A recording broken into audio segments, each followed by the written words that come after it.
Good evening and welcome to the Network Effect. The Network Effect podcast is a subsidiary of Mindful Mondays MKE, which is our professional development networking organization. Today is Monday, September the 8th, and we are speaking about storytelling, networking, and we're talking about artists, publication, and radio. We have some wonderful guests with us today, to include Michelle Bryant, who is sitting here with me today. We are Burgess and Richard Badger Jr. But I would like to give a brief introduction of our guest today. Michelle Bryant is the host of Say Something Real on 860 WNOV. If you hear her voice, I'm sure you remember who she is if you have never looked on their Facebook page and saw her face. But she's a who's who of anything Milwaukee politics as well as subject matters here in the Milwaukee community. I'm also sitting with my co-host, Frederick Robinson Jr. of Greenwood Park, and that's where we're at today. So hello, and thank you for joining us. Hey, how are Michelle. you? Thank you so much for having me. Yeah. Nice to be with you both. Appreciate you. Yeah, look, the tables have turned. I know, right? I was interviewing you guys in the studio, so now I'm on the hot seat. I'm ready. Exactly. I'm ready. Let's go. And actually, speaking of that, that was in our infant stages when we first started. Yeah, last okay. Year, we came to you. Yeah. And I reached out and asked if you would come to us this time. Well, I am so thrilled to be invited. I love the space. Yeah, thank you. So I'm looking forward to the conversation. Yeah, when we came up with this particular industry, you were actually one of the first people I thought of. Yeah, I appreciate reached out that. and I thank you. No? So we can get into the The program. nitty gritty. Yeah. Let's go. Look, if my glasses stop fogging up, we'll be good to go. Exactly. So if y'all see me taking them off and on, it's because they fogging up. So to get a little personal, when you came, I was asking you about, where you were from. Mhm. I thought you represent Milwaukee so strong. I thought you were born and raised. So No. tell us a little bit about, your upbringing and where you're from and what brought you here to Milwaukee. So I actually come to Milwaukee by way of marriage. I'm divorced now, but at the time, my husband worked for Miller Brewing Company.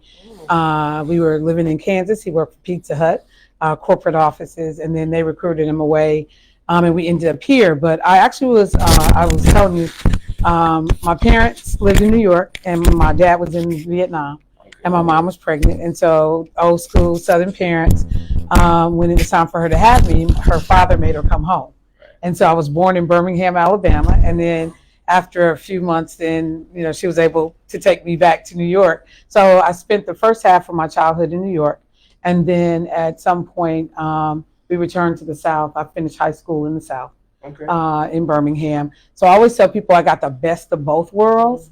So, you got Southern tenacity, but you got pragmatism in terms of living in a big city. New York hustle. Yeah, exactly. So, you know how to fight, but you know how to do it and still smile while you're doing it and say, yes, ma'am.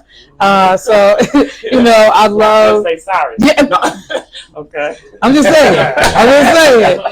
So I like the skills that I got to be able to move and maneuver in no matter what situation I'm in. Okay.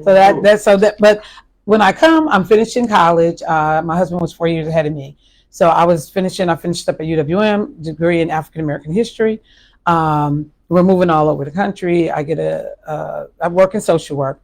It's one of those fields you could work in and maneuver, because, following him around. And, of course, and then I start thinking about, okay, now what do you want to do? Yes. And it's so funny that you're going to be talking to Richard Badger Jr. because I was like looking at his outfit when he came in. And when I first graduated from high school, I had already been accepted into fashion college. Oh, wow. So I'm going to be interior designer, clothing designer, already got it figured out. And then I found out that I was about to have a child of my own. And so it's like, okay, I got to go get a job that pay me money today. Yes. And so it was easier to go to school, get that degree, social work. And then at some point I make a pivot to politics. Always had been in politics. Yeah. Even in high school, my brother reminded me when I was 11 years old, I actually had a guy who was running for office, and he knocked on our door and he said, "Hey, I'm running for office. Can I get your vote?" And I said, "What you gonna do for me?" I was 11. Right. I was 11. Your DNA. Yeah. And he said, "Well, what you need?" I said, "We need a park in our neighborhood." And he said, "Go hand out my flyers, help me get elected. I'm gonna get you your park." Wow. Wow. That's what I did. We got our park. Okay. Later, he went to jail, but that's another story. That's another story. But you learned early the importance and the role that politics can play.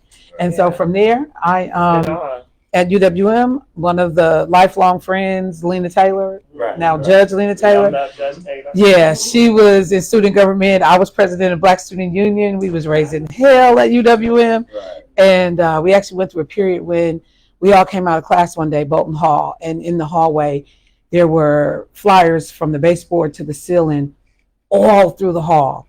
Every student cut through Bolton Hall to get to the Union and said, "Niggas go back to Africa." Oh my God. Now, what year would we talking about, Michelle? Did you get something like that? You thinking 30s, 40s, 50s? Yeah, no, this is like 90s. Yeah. Okay. And so, that catapults everything. So fast forward, Lena runs for state rep, then she runs for state senate. At some point, I hook up with her again while she's in state senate. Eventually, I become policy director. First Black woman to be, or first Black person to be the clerk of on joint finance, the budget committee for the entire state behind her. And then I'm chief of staff for off and on for almost 20 years. Wow. And then I become a political director, very few Black political directors in town. A lot of people we helped bring into the fold. So Chris Abley's county executive race, I ran the second part in terms of political director for him. Gubernatorial races. So I've had a lot, ran Senate races, ran assembly races. So I've had some fun working in politics, and that's what I do. Now we don't normally do this, but we ask people to come in for an audience. So I want the audience to give you a hand of applause. That's a big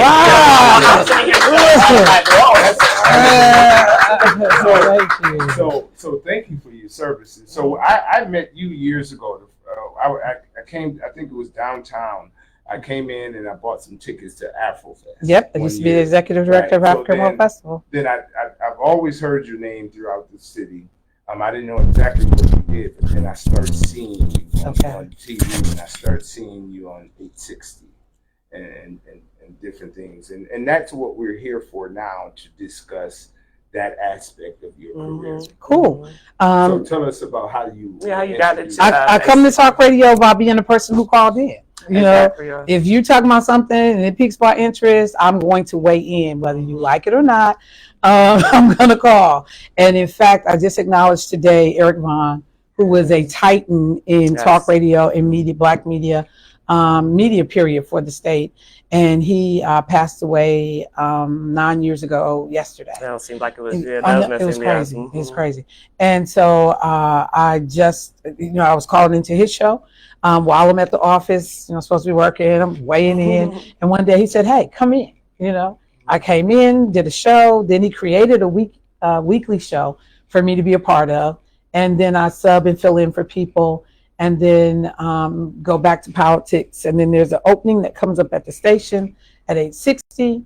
I get a call, come talk to Gerald Jones, station owner, first Black man to own a newspaper and radio station outlet in the nation at the same time. And they end up bringing me on to do afternoons. Unfortunately, Eric Vaughn passes. And then I get tapped to do his show, which is Morning Drive. And that's what I do now. And I do politics and current affairs. Now, Michelle, what days, I know I asked you this earlier, what days of the week and what times is your show, the Say Something Real show with 860 WNOP? So I do Monday through Thursday, because at one time I was actually doing both shows. I did the afternoon and the morning. So I would do 3 to 5 drive, 7 to 9 a.m. mornings. Now I just do mornings, and I do Monday through Thursday. By the time Friday comes, I'm tired. I need a break. I have raised sand all week, and it's time to go get a drink somewhere and go chill out. So yes, and that's good that you shared that too. How you got into the industry. Why we do the Network Effect and Mindful Mondays, how we began this initially was because we wanted to share resources. We wanted to collaborate, not debunk the crabs in the barrel mentality. So let's just assume that Eric Vaughn had not reached out. You know how that happens. Now let's say for yourself, is there a pivotal moment in your career recently in radio where you have also brought someone in and noticed that their life has changed, or their career path may have been affected by you bringing them in? So ironically, I just did a podcast a listener to the show, regular listener, calls in, he texts me all the time, he weighs in, very opinionated, and I mean, in a good way, opinionated doesn't mean bad, but he reached out and he said, hey, I have started a podcast and I want you to come be a guest. And so I just did a show. I'm doing a show again tomorrow. Nice. And who is it? Okay, we okay with saying that? It is called Facts Over Feelings. Is the name of his podcast. Okay. And then I have another friend who I invited on the show, and then he said, "Hey, I can do this," and he started his own podcast, Whiskey with the Buddy. So he does his thing, and so you see people getting into the game, and technology has made it so much more accessible. Yes, yes. And so that's the great thing. I remember the first time I ever did a Facebook post, it was because basically I got fired. And I was at the radio station and I was going in on then on then Mayor Tom Barrett, and the station was like, Michelle, fall back. We lose a sponsor. Yeah, fall back. And I was like, no. And they said, well, if you don't fall back, then you suspended for 2 weeks. You, girl. Good for and you. If you don't like them too, then see you. And I was like, bye. And then literally I called somebody and said, how do you do a Facebook post? And did Facebook, and I did Facebook every day for an entire year. And I did my show time every morning. And I let people know, you can't catch me at the station anymore. Catch me on Facebook. Just like clockwork, did that show. People followed me for a year. And then the station called me to ask me to come back. But that's your resilience. Now, if I may, that was the wrong. I was running against Tom Barrett for mayor, and I ain't like the shenanigans. And so I was going in. But I just, I tell people this is a arena. If you or somebody that wants to do this, I just interviewed 2 8-year-olds or a brother, 8 and 10-year-olds. They have a YouTube channel. Yes. And one is called That Kid Knows Sports. And they're out of out of Ohio, I think. Blown away by this young man, and so lays out the whole thing. The show has written a book. Well, look at this. I bought it. So this is an arena that's wide open, but I do like what you said about creating opportunity for other people, not being a gatekeeper. It's so many talented people in our community. We do something over at the station. We have a youth show. And they come on every Saturday, and I'm now seeing these kids graduate from college. I love it. They're going in the communications field. They are phenomenal and brilliant. And so I'll tell anybody, if you think this is something you want to do, do it. Go for it. Just do it. Just do it. Yeah, and that's such a big deal too, because I was just saying, even prior to having you on now, when I go through my follow 860 WNOV, you talk about things that most people may want to turn their head on or steer away from, but you said you've been in politics too, so firsthand. What's the hot topic? I know every week we have something. Every week, what's this week's hot topic right now? It's a couple of things going on, and I say this all the time. I'm like, why I got to be the one? Because you create enemies along about the things that you're willing to call out. So one of the things that I just, caught a lot of heat about, the office, it used to be the Office of Violence Prevention, and now it's the Office of Wellness and Safety for the city of Milwaukee. And they had a hiring process, and 3 people go through the hiring process, and none, the guy they wanted to give the job to, I guess he figured out, y'all don't really have funding for past a year, so I'm not going to take it. And instead, and this process was open through the public, transparent. People had to meet with them. Yes. And then the mayor decides that he didn't like the rest of the candidates. And he is just going to appoint somebody, which is in his purview, to appoint somebody, but nobody knew anything about this guy. Yes, that's okay. Somebody formerly incarcerated, had committed a murder, and has been out for 5 years, has had 2 jobs. And, people have painted this picture that, best thing since sliced bread. First, I didn't like the process. Yes. Because this is a very front-facing position. This is also a political position. Okay. And one of the first things that this guy says is, I'm going to be out here applying pressure. And if people, if the mayor don't like it, then he can fire me. Oh. Well, wow. Somebody can pay you $113,000 a year. Yes. You don't understand this is a political moment you're in right now. Yes. And so that was one of the hot things. Also, what's going on with the 14-year-old up in Pulaski, Iowa County, Wisconsin. 14-year-old young man goes to a barn party. Underage drinking is going on. Right now, we're still trying to figure out how it all unfolds, but he ends up being attacked by several white teens. The video is outrageous. Oh, my God. It is close in comparisons to Emmett Till in that they both are 14. both from Chicago. He and his family moved to Wisconsin, both in a barn. Most people don't realize Emmett Till was killed in a barn. And they pushed him up against a grinder. Oh my like God. They were trying to shove him into this grinder. And Emmett Till's face was actually beaten with farm equipment. And when they, put his body in the water, they tied a fan around his neck, all farm equipment. And so just eerily weird circumstances. Yes.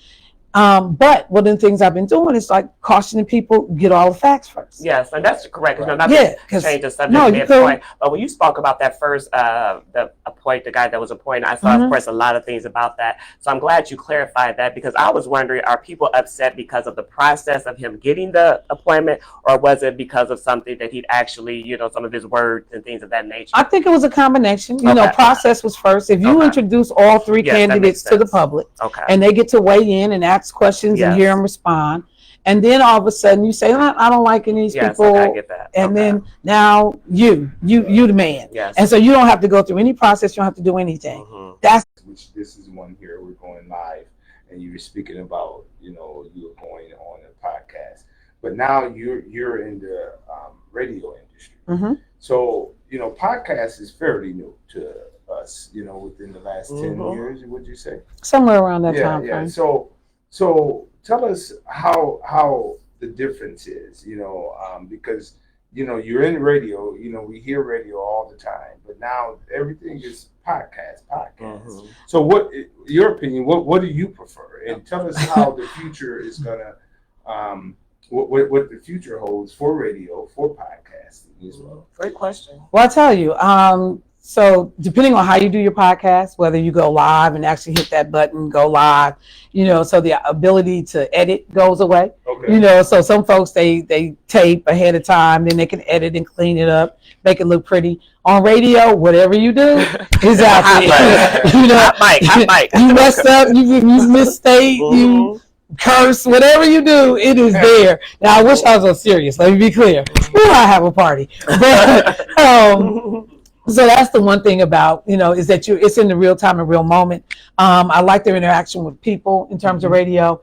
There are folks that wake up, and I literally, I called the police this morning because there was a 16-year-old child outside the radio station who was homeless and going through something. And she stopped me and said, ma'am, I need some help. So I'll do everything, get the police. And so when I'm calling 911, I said, hey, got this situation. They said, ma'am, can we get your name? I said, Michelle Bryant. And the dispatcher said, hey, Michelle. They know you. That's like your family already. And I was like, and it happens all the time because people literally allow you in their house. Yes. There are people that wake up with me every day.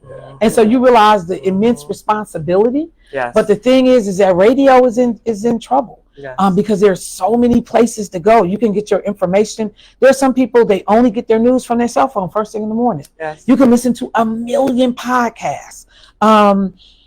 Black radio is being eaten up, Black-owned radio. And I want to be clear, Black-owned radio. That's different. It just happened a whole Black cast or a host on. Yeah, because we got a ton of radio stations. They're owned by white men. They got Black guys on there.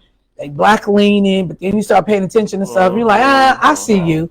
But, so there are only a handful of Black radio stations left in this country. Really? And so I've considered it an honor and a privilege to try to protect that platform because you get to have conversations that other places may not be having. Right. So, but either way, I think that we have to be adaptive. Like a lot of the radio stations, my show is cut up into podcasts. Okay. So literally you can go to YouTube, Facebook, and you can watch my show in that format. Yeah, and that's good to know. Yeah, and I do watch it in that format. And forgive how I look, because I get up at 4:30 in the morning. Stop playing. I appreciate your niceness. Turn up from the floor up, because I'm used to doing the radio. Like you got a face for radio, you got a hair for radio. So I'm doing the radio, and then they say, "Oh, we're gonna go Facebook Live." Like what? So I feel sorry for people that tuned in. I feel bad. I noticed that they started to do that with radio stations going live now because how the industry is going. Yep. You gotta have content. People want to see people now, and I do think that's a good thing because we want to be in touch with people now because it's scary too, though. Because like literally people walk up to you and you have never met these people before, and they was like, "Hey, Michelle," and just keep walking by. And I'm like, "Hey," Yeah, so that part is interesting. That's cool. But I think it's a great feature. That people have an opportunity to see what you look like, put that name in. But like you said, or I had somebody say, I was somewhere talking and somebody turned around and it was like, "Are you Michelle?" And I was like, "Yeah," because the voice all the time with my voice. Yeah, your voice is very distinct. All the time with my voice. Your voice is very distinctive. And you know what we want to do here, Michelle? Of course, we thank you for coming out today.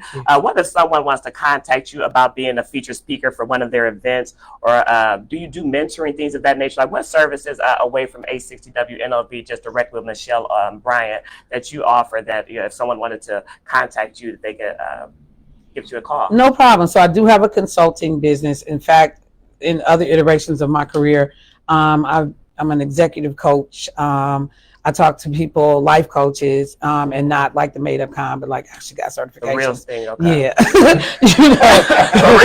just wake up and like put a title outside and be like, "Yeah, I do that." I am a person that's a stickler for credentials and education, and you being able to back up what it is that you say that you do, even if you have God-given talents. Go get the formal education and the piece to go with that to support, because these fields didn't just come about overnight. Exactly. It's a science behind some of this stuff, and you can be cold at what you do, but know the technical part of your craft. It's a difference. Yeah, you're supposed to know that. And so all my information is out there. People cracked up. I just gave my cell phone out the other day. But I tell people, if you want to reach me, you can reach me at 414-499-2827. You can inbox me on Facebook, Michelle Bryant. I'm on Instagram, all the social media platforms. Yeah, and we'll share that information. Like I don't think it's hardly anybody in the city, maybe except these brothers right here, that don't have my number, but your daddy does. To one of the other brothers that's in the studio. So I'm accessible. But that's great, and I want to say personally, from myself, because I'm an entrepreneur as well. As being, as mentioned, a Black woman, you do represent us well. So thank you for your service for 20 years. So it's good to get some of the background about your foundation, because you already assume, like Frederick just said, that you're from Milwaukee. You just walked in the station, but to hear that you have the credentialing to go about that, and that's why your voice is so powerful, because what you do, I know you've had the President Biden on there, Kamala Harris, you've had some big hitters, and you just came, we talked from Martha's Vineyard, but just from one Black woman to another one, I would just say thank you for your service. We appreciate you joining us today as well, and hopefully we can get back together on your show, and you have the platform, and then we'll just go back and forth, we'll bounce each other. I like it. I was just on VON in Chicago this morning. That's our sister station. And the ability just to be able to tap into other people and give people exposure, give opportunities. That's what it's about. Networking and creating that space for folks to come in with you. So thank you. Thank you. Thank you for having me. Okay, we want to just thank Michelle Bryant for coming in today.